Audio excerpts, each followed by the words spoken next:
This copyrighted telecast may not be reproduced, retransmitted, or used in any form without the authorized written consent of NASCAR Broadcasting. NASCAR would like to thank all of our loyal fans for your continued support, and we hope you enjoyed today's broadcast. Let's go back and look at Mike Skinner. No, don't make me go there. Just hoping he'll make it back around with that left rear. That means there's probably only 1 or 2 lugs tight, if they're even tight on that. Yeah, Richard Childress, his mom, Virginia Hodge, passed away last night. She was 79 years old, been battling a brief illness. Richard Childress left the racetrack this morning, and we certainly, our prayers and thoughts will be with the entire Richard Childress family and friends. Trouble over here. The number 6 blew up again. Caution is out, and I'm going to tell you, Mark Martin just had drove away from Bobby Labonte. There you heard him say it. 2 weeks in a row. Here comes Elliott Sadler to 38. He'll get back on the lead lap. Ricky Craven, Kurt Busch, Jeremy Mayfield will not. Doesn't look like much moisture down out on the Speedway. NASCAR taking no chances, putting the first caution flag out. I mean, you see his miles per hour right there. It's getting slower and slower, and they have thrown the black flag on him. He goes to the apron. The caution is out. Caution is out. See if anybody can get their lap back. It don't look like anybody's going to be close enough. Well, I don't know. Bobby Labonte is really slowing down over.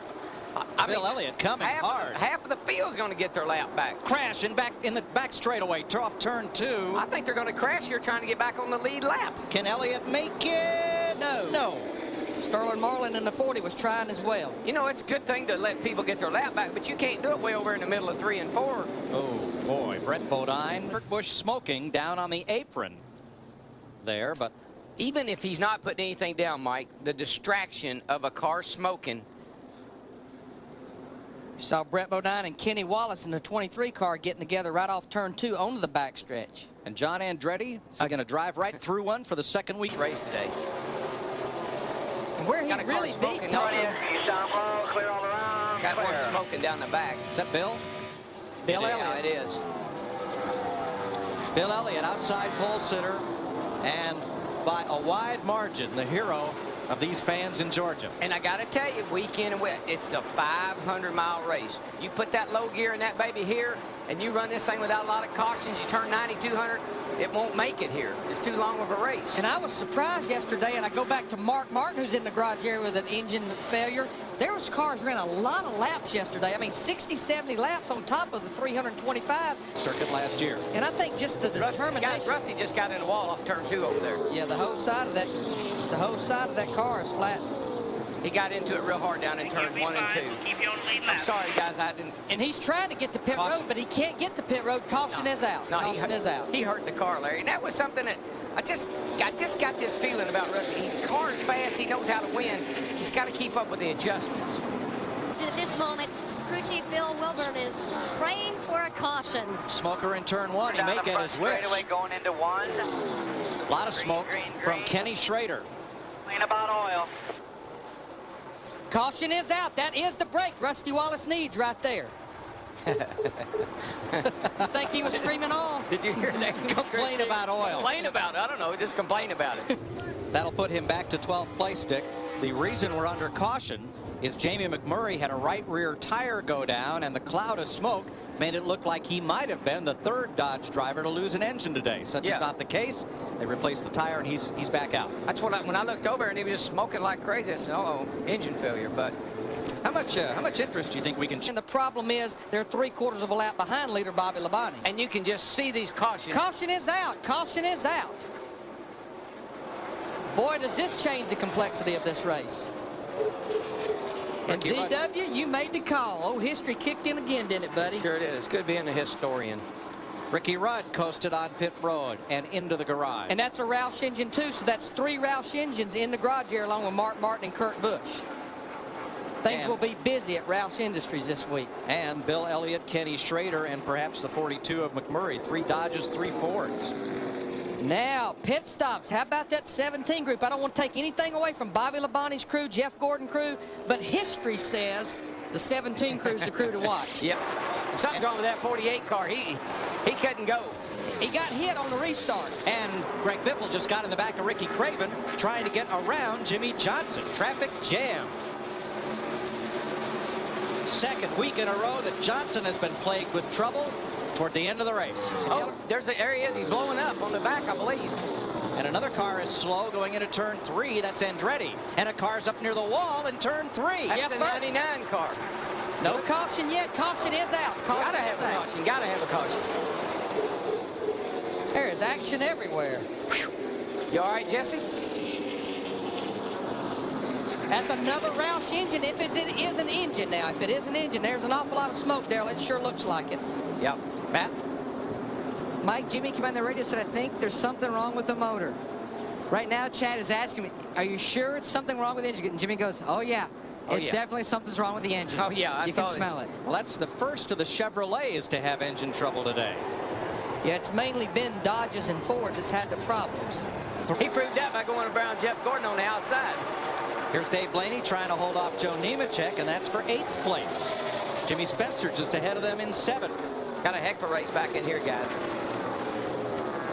Got a car down on the grass down there. I don't know who it is. Jerry Nadeau, I think that is, limping toward pit road. He's got oil coming out of it. He's got everything coming off the front of it. Yeah, he's been into the wall hard. He did make it to pit road. No caution. Nadeau was involved in that Steve Park incident on pit road. A lot of damage to the right front. It looked like it cut a tire there. He just goes, well, he was going to go straight to the garage area. Couldn't get it turned in. Well, just so few laps to go, I'm sure his crew said, bring it on down here and let us look at it. But they're not going to like what they see.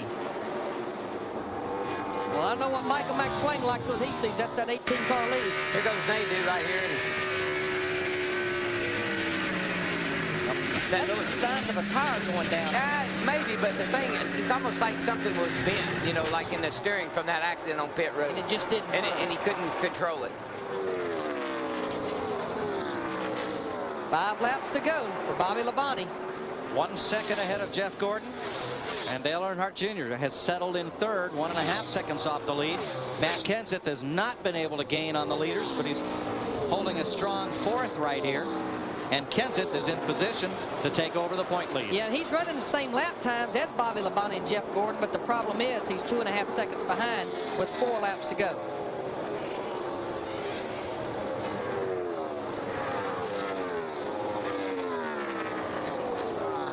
Kenseth is probably going to be happy that that engine is running to the finish after what's happened to his Roush teammates today. Yeah, but I know we talked a little bit about smoke. I'm not so sure that wouldn't stay dry, and I haven't really seen any problem with his car. It's been really, really strong.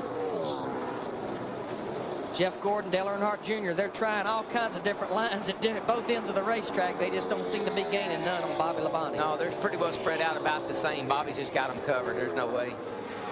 5th place, Tony Stewart. Elliott Sadler had been catching Stewart, but he's been held up in traffic.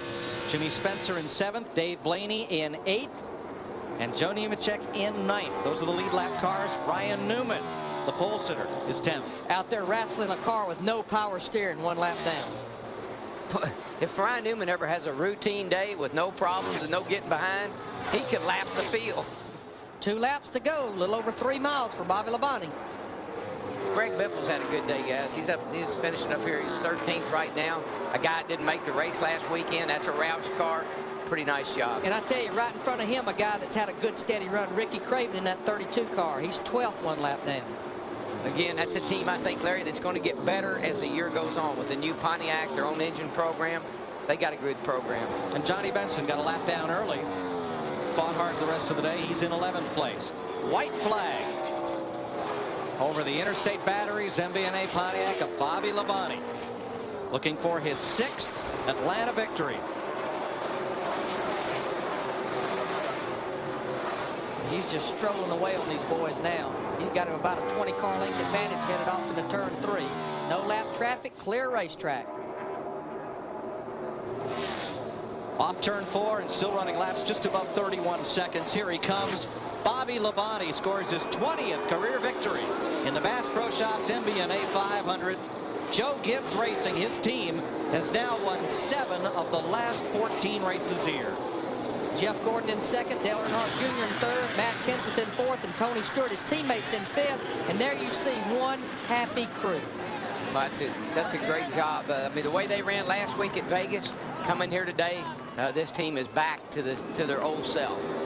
Well, if you're going to beat everybody off pit road once in the day, let it be on that last pit stop. Yeah, and I think it's really good for Bobby Labonte. I think he'd gotten down on himself just a little bit after last year. This is going to be a great confidence booster to him. Look at Fatback. All right. Celebrate the good times, boys.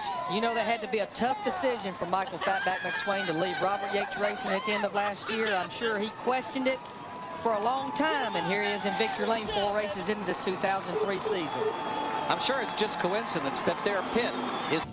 This copyrighted telecast may not be reproduced, retransmitted, or used in any form without the authorized written consent of NASCAR Broadcasting. NASCAR would like to thank all of our loyal fans for your continued support, and we hope you enjoyed today's broadcast. This is a presentation of Fox Sports.